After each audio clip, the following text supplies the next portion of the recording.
Hello, my amazing friends. Today, I have something truly special for you. Listen carefully because this story will change the way you think, speak, and feel about English. He is the finest psychologist the world has ever produced. He understood the human heart like no one else. You must have heard about Romeo and Juliet, Hamlet, Macbeth, and Othello. These are not just stories, they are mirrors of life, love, power, betrayal, ambition, everything that makes us human, he captured in his words. His influence is so great that English itself would not be the same without him. Many words, phrases, and ideas we use today came from his brilliant mind. But how did he become William Shakespeare, the greatest writer in history? He was not born into a rich or powerful family. He did not go to a grand university. Yet he became the most famous name in literature. So, if you are learning English today, if you struggle with words, if you wonder how to express yourself, this story is for you. Because Shakespeare himself started as an ordinary boy, just like anyone else. This is a story of struggle, passion, and unstoppable creativity. So, sit back, listen carefully, and enjoy. This will not only improve your English listening skills, but also fill you with inspiration. It was a cold April day in the year 1564. In a small English town called Stratford-upon-Avon, a baby boy was born. His parents, John and Mary Shakespeare, held him close, never knowing that their son would one day change the world. His name was William Shakespeare. Stratford-upon-Avon was not a big city. It was a quiet town with narrow streets, wooden houses, and a river flowing gently through it. People lived simple lives, working as farmers, traders, and craftsmen. William's father, John Shakespeare, was a glove maker. He made fine leather gloves and sold them in the town market. He was a hard-working man, respected in the community. His mother, Mary Arden, came from a wealthy farming family. She was kind, strong, and full of love for her children. William was the third of 8 children. The house was always noisy with laughter, chatter, and the sounds of daily life. But William was different. He was curious. He observed everything. He listened to how people spoke, how they laughed, how they cried. He didn't know it yet, but this curiosity would one day make him the greatest playwright of all time. In those days, there were no televisions, no phones, no internet. People entertained themselves with stories. Traveling actors would come to town and perform plays in the streets. Young William would watch in amazement, his eyes wide with excitement. He loved listening to old legends, folk tales, and heroic stories from history. Each story made his imagination stronger. At the age of 7, William started school. The school was a small, simple building with wooden benches and a strict teacher. But what he learned there would shape his destiny. He studied Latin, history, poetry, and literature. Latin was the language of scholars, and young William became quite good at it. He read the great stories of ancient Rome and Greece. He discovered writers like Ovid, Plutarch, and Virgil. Their words stayed with him, inspiring his future plays. But William wasn't just a bookworm. He loved nature. He would walk through the green fields, watch the river, and listen to the sounds of birds. He played with his friends, ran through the streets, and enjoyed life like any other boy. Yet, there was something inside him, a deep hunger for words, stories, and meaning. Just when life seemed normal, trouble struck. William's father, once a respected businessman, started facing financial problems. He had borrowed money for his business, but things were not going well. This meant the family had less money. It was a difficult time. There were even days when they struggled to buy food. William saw the stress in his father's eyes, the worry in his mother's voice. He knew that life was uncertain, but instead of feeling hopeless, he observed everything. He felt every emotion deeply. He learned that life is full of ups and downs, something he would later write about in his plays.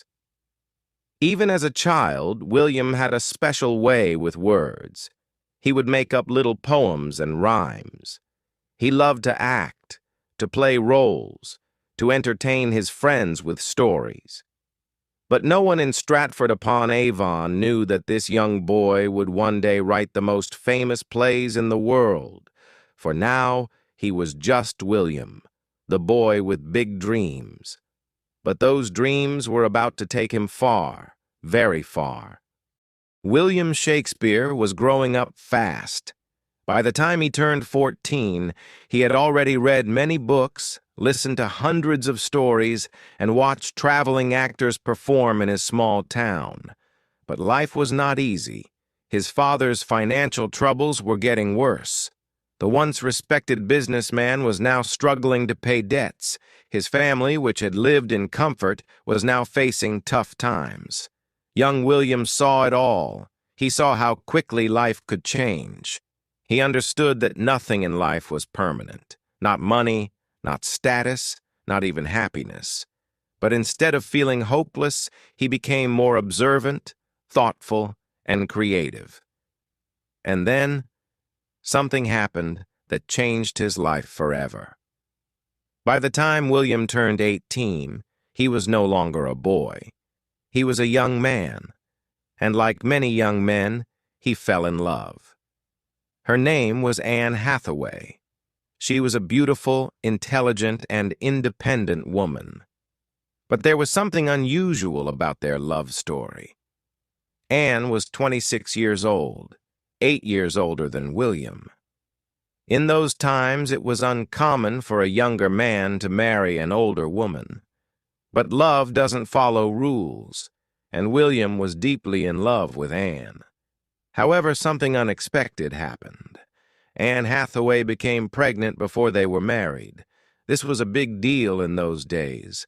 Society was very strict about such matters, and a child born outside of marriage would bring shame to both families. So William and Anne had to get married quickly. In November 1582, at just 18 years old, William Shakespeare married Anne Hathaway. He was still a young man trying to find his way in life, and now he was about to become a father. 6 months after the wedding, Anne gave birth to their first child, a baby girl named Susanna.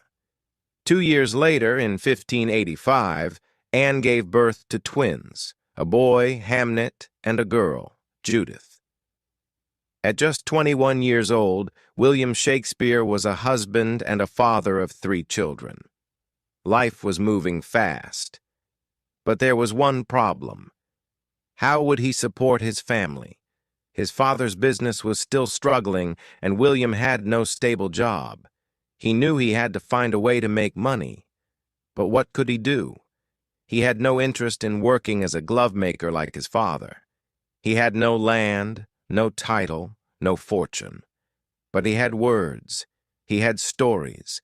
He had a burning desire to create. The mysterious lost years, 1585 to 1592. This was the period of Shakespeare's life that historians call the lost years, because no one knows exactly what he did during these 7 years. There are no records of him working in Stratford, and no one knows for sure how he survived. But there are some theories. 1. Some say he became a school teacher. Since he was well educated, he might have worked as a private tutor for a rich family. 2. Some believe he worked as an actor. He might have joined a traveling theater company, learning the art of performance. 3. Others say he got into legal trouble and had to leave Stratford. One story suggests that he was caught hunting illegally on a rich man's land and had to run away. Whatever the truth may be, one thing is certain. By the time Shakespeare reappeared in history in 1592, he was no longer just a small-town boy. He was in London, ready to take on the world. London, in the late 1500s, was a city full of energy, ambition, and opportunity. It was the heart of England's theater scene, filled with actors, writers, and poets all competing to make a name for themselves. Shakespeare arrived in London with no money, no connections, and no experience. But he had something more powerful: talent, determination, and an unstoppable passion for storytelling. He began working as an actor in small theater groups. He studied everything: the way people spoke, how they moved, how they expressed emotions, and soon he started writing his own plays. At first, he wrote simple, entertaining plays to make people laugh. But as time passed, he realized he could do more. He could write plays that made people think, feel, and question life itself. By 1592, Shakespeare was becoming well known in London's theater world. But not everyone liked him. A famous playwright named Robert Greene insulted him in a letter, calling him an upstart crow, meaning a nobody who was trying to act like a great writer. But Shakespeare didn't let it stop him. Instead, he worked harder. He wrote more plays, performed in more theaters, and gained the respect of actors and audiences. Then, in 1593, something terrible happened. A deadly disease called the plague spread across London. Theaters were forced to close, and Shakespeare suddenly found himself without work. But he didn't give up. Instead of writing plays, he started writing poems. He wrote two famous long poems. 1, Venus and Adonis. 2, The Rape of Lucrece. These poems made him rich and famous. Even the Queen of England, Queen Elizabeth I, was impressed by his work. By 1594, theaters reopened, and Shakespeare returned to doing what he loved most: writing and performing plays. From 1594 onwards, Shakespeare became part of a famous acting company called the Lord Chamberlain's Men. He was not just writing plays, he was performing in them. His plays were full of love and heartbreak, Romeo and Juliet; power and ambition, Macbeth; betrayal and revenge, Hamlet; jealousy and madness, Othello. By the late 1590s, Shakespeare was one of the most famous playwrights in England. But Shakespeare didn't stop. He wanted more. More success, more influence, and more masterpieces that would stand the test of time. And that's exactly what he achieved. The Globe Theatre, a home for Shakespeare's dreams. In 1599, something extraordinary happened. Shakespeare and his acting company, the Lord Chamberlain's Men, decided to build their own theater. They named it the Globe Theatre. Imagine the scene: a massive circular theater with an open roof. Thousands of excited people rushing to get a seat. The stage set for some of the greatest plays ever written. This was Shakespeare's home, his dream, his kingdom.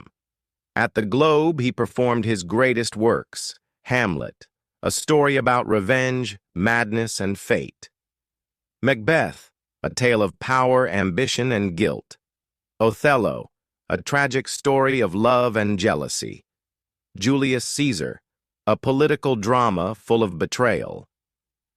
These plays were not just entertainment. They were powerful stories that made people think, feel, and question life itself. And soon, Shakespeare's success brought him wealth beyond imagination. By the early 1600s, Shakespeare was not just a famous writer, he was one of the richest playwrights in England.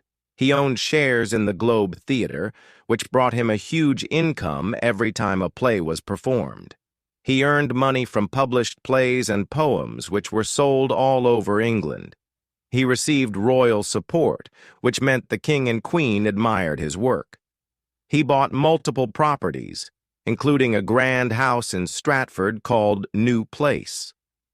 At a time when most playwrights struggled to survive, Shakespeare was living a comfortable, wealthy life, but fame and fortune were not enough for him. He wanted something bigger. In 1603, a historic event changed everything. Queen Elizabeth I, who had supported Shakespeare, died. Her successor was King James I. At first, no one knew if the new king would appreciate theater, or if he would close the theaters forever. But Shakespeare didn't have to worry. King James loved his work.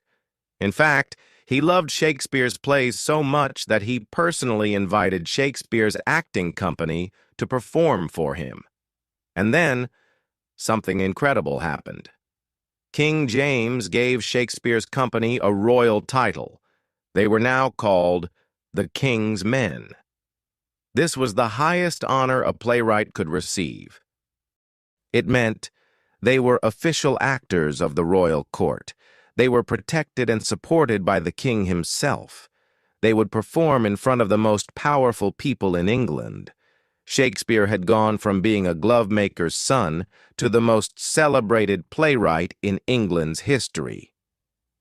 Between 1603 and 1611, Shakespeare wrote some of his most famous and deepest plays.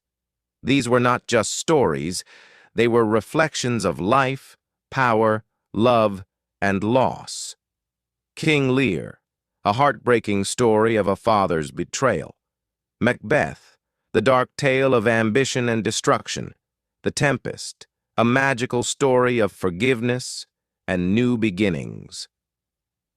His writing became darker, more emotional, and deeply philosophical. Because Shakespeare was changing, he was growing older. He had seen fame, fortune, betrayal, and loss. His plays became more personal, and his characters felt more real than ever before. By 1611, Shakespeare had achieved everything he had ever dreamed of. He was famous, he was rich, he was respected by kings and nobles. William Shakespeare had lived a life beyond imagination. He had gone from a small-town boy in Stratford to the most famous playwright in history. He had written tragedies, comedies, and histories that changed the way people thought about life, love, power, and fate. He had performed for kings and queens and became one of the richest and most respected men of his time. In 1613, Shakespeare made a decision that surprised everyone. He retired. For years, he had lived in London, writing, acting, and directing plays. But deep inside, he missed home. He missed the quiet streets of Stratford. He missed the green fields and rivers. And most of all, he missed his family. So, he packed his things and returned to New Place, his grand house in Stratford. Here, he planned to spend the rest of his life in peace. He would wake up early in the morning and walk around his gardens, enjoying the beauty of nature. He would sit by the fireplace, reading books and thinking about the life he had lived. He would spend time with his daughters, Susanna and Judith, talking about life, love, and the future. Sometimes visitors from London would come to see him, asking for his advice on plays and poetry. But even though he had retired, his mind was still full of stories. People say that even in his final years, he would sit for hours, lost in his thoughts, whispering words of poetry to himself. In 1616, something unexpected happened. One day, Shakespeare attended a dinner party with his friends. It was a joyful evening. Laughter, wine, and conversation filled the room. But soon after, Shakespeare fell ill. Some say it was a fever. Some say it was a disease caught from the cold weather. No one knows for sure. But within days, his health declined rapidly. His family and friends gathered around him, knowing that the greatest writer in history was leaving this world. On April 23, 1616, at the age of 52, William Shakespeare breathed his last breath. The world had lost a genius, but his words would never die. Before his death, Shakespeare wrote a few lines that would be his final words to the world. He knew that after his death, people might move his body from his grave. So he wrote an epitaph, a short poem warning anyone who tried to disturb his rest. Good friend, for Jesus' sake forbear to dig the dust enclosed here. Blessed be the man that spares these stones, and cursed be he that moves my bones. Even in death, his words were powerful and eternal. When Shakespeare died, Stratford fell silent. People gathered at Holy Trinity Church, the place where he was baptized as a baby, to say their final goodbyes. The church was filled with people, actors, writers, family, friends, and simple townsfolk who had known him since childhood. Tears were shed, prayers were whispered, and his body was laid to rest in the very town where he was born. No grand monuments, no golden tombs, just a simple grave, marked with his own words. But little did the world know, this was just the beginning of his legacy. Shakespeare's body may have been buried, but his words refused to die. His plays continued to be performed. His books continued to be read. His name continued to be spoken. Years passed, then decades, then centuries. And yet, Shakespeare remained alive in the hearts of people across the world. His works were translated into every language on earth. His stories inspired millions of writers, filmmakers, and poets. His words became a part of everyday speech with phrases like, "to be or not to be," "all the world's a stage," "a rose by any other name would smell as sweet." His life was a proof that words have power, power to inspire, power to heal, power to change the world. Even today, over 400 years later, Shakespeare is still everywhere. His plays are performed in theaters across the world. His books are studied in schools and universities.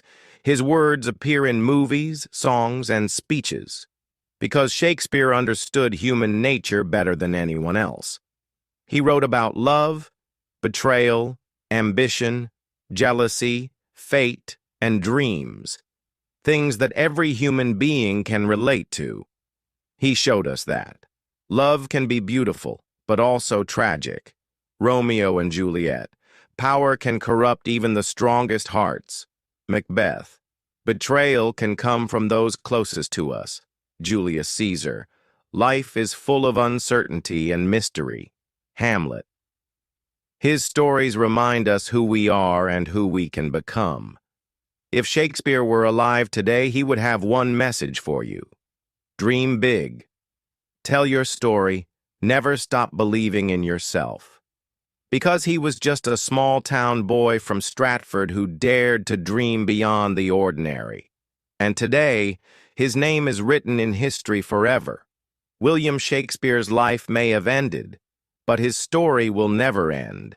And now, it is in your hands. His words are yours to read, to learn, and to share with the world. My amazing friends, you have a dream, right?